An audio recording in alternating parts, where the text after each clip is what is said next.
पिछले कुछ वक्त से भारत और कनाडा के बीच रिश्तों में तनाव चरम पर है और उसकी एकमात्र वजह है कनाडा द्वारा खालिस्तानी आतंकी निज्जर की हत्या का आरोप भारत पर लगाना। भारत ने भी माकूल प्रतिक्रिया दी और कनाडा से कहा कि भाई साहब, आप अपने देश को खालिस्तानियों का अड्डा बनाने से पहले रोकिए। भारत से भागे हुए तमाम मोस्ट वांटेड गैंगस्टर्स कनाडा में पनाह क्यों पा रहे हैं, इसका जवाब दीजिए। कनाडा से खैर इसका जवाब तो नहीं आया है, लेकिन खालिस्तानियों का हौसला आसमान पर है।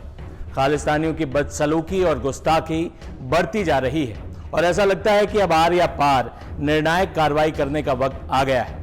हम ऐसा क्यों कह रहे हैं? क्योंकि आज एक घटना हुई है जिसने भारत सरकार के इकबाल को सीधे तौर पर चुनौती दी है। लंदन में मार्च महीने में भारतीय दूतावास पर खालिस्तानियों का हमला आपको याद होगा।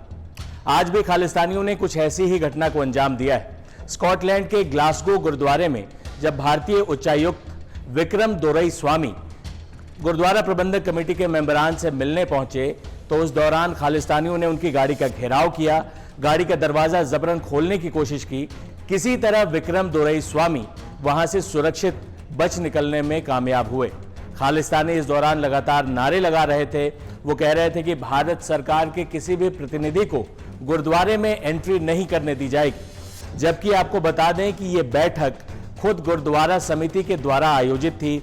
गुरुद्वारा समिति ने विक्रम दोरईस्वामी को आमंत्रित किया था कि खालिस्तान के मुद्दे पर बातचीत की जाए। क्या स्थिति है लंदन में, उसको लेकर चीजें साफ हों। लेकिन खालिस्तानियों की हिमाकत देखिए कि भारतीय अधिकारी के कार को एक तरीके से उस पर हमला कर दिया और ये तो गनीमत रही कि कुछ ऐसी घटना नहीं हुई, जान माल की क्षति नहीं हुई। लेकिन भारत सरकार ने इस घटना को बहुत गंभीरता से लिया है। ब्रिटेन विदेश मंत्रालय को इससे न सिर्फ अवगत कराया है बल्कि कड़े शब्दों में अपनी आपत्ति दर्ज कराई है और कार्रवाई की मांग की है। खालिस्तानियों के बढ़ते हौसले और गुस्ताखियों को देखते हुए ये तो साफ है कि ये बिल्कुल अनायास नहीं हो रहा है। आपको हमने कई स्टोरीज में बताया कि किस तरह से खालिस्तान के जन्म के बाद से ही ये जो पूरा खालिस्तान के नाम पर उग्रवाद और आतंकवाद को पोषित करने का मॉडल है, इसकी शह जो है वो पाकिस्तान से मिली। किस तरह आईएसआई ने खालिस्तान को शह दिया, उसके बाद वो नेटवर्क दुनिया के कई देशों में फैला, अमेरिका, कनाडा, ऑस्ट्रेलिया जैसे देशों में। और अब ये खालिस्तानी, क्योंकि भारत सरकार ने सख्त रवैया अपना लिया है, तो ये भारत सरकार के अधिकारियों पर, भारत सरकार के बिल्डिंग्स पर, प्रॉपर्टी पर हमला कर रहे हैं विदेशों में। और भारत सरकार ने जिस तरह से कड़ा रवैया अख्तियार किया है, उन देशों को साफ तौर पर और दो टूक कहा है कि आप इस पर कार्रवाई करिए, क्योंकि भारत ये बर्दाश्त नहीं करेगा कि उसके अधिकारियों, उसके नागरिकों पर ये खालिस्तानी आतंकी हमला कर रहे हैं। तो देखना होगा कि विक्रम दोरईस्वामी के साथ हुई इस बदसलूकी पर लंदन क्या एक्शन लेता है, स्कॉटलैंड की सरकार क्या करेगी, क्योंकि इस पर न सिर्फ भारत सरकार की नज़र होगी बल्कि तमाम भारतीय लोगों की भी नज़र होगी। क्योंकि विदेश में विक्रम दोरईस्वामी सिर्फ एक व्यक्ति नहीं थे बल्कि भारत सरकार के और तमाम भारतीयों के प्रतिनिधि थे।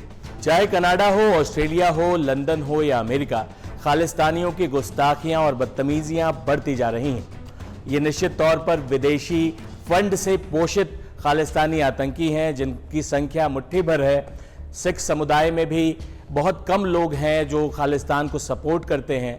इस लिहाज से इन खालिस्तानियों को काउंटर करना, अलग थलग करना और उन पर कार्रवाई करना अब बिल्कुल अपरिहार्य जान पड़ता है। उम्मीद है भारत सरकार अपने इस कड़े रुख पर कायम रहेगी और लंदन की सरकार से इसका जवाब तलब भी करेगी कि भारतीय अधिकारी अगर लंदन में सुरक्षित नहीं है तो वहाँ की सरकार को इसका जवाब दे ठहराया जाना चाहिए, उनसे जवाब मांगा जाना चाहिए और तमाम खालिस्तानी गतिविधियों पर लगाम लगाने की जिम्मेदारी वहाँ की सरकारों की है। भारत सरकार इस पर दबाव डालने की राजनीति जरूर कर रही है। उम्मीद है आने वाले वक्त में हमें खालिस्तान समर्थकों पर कोई कड़ा और बड़ा एक्शन देखने को मिल सकता है।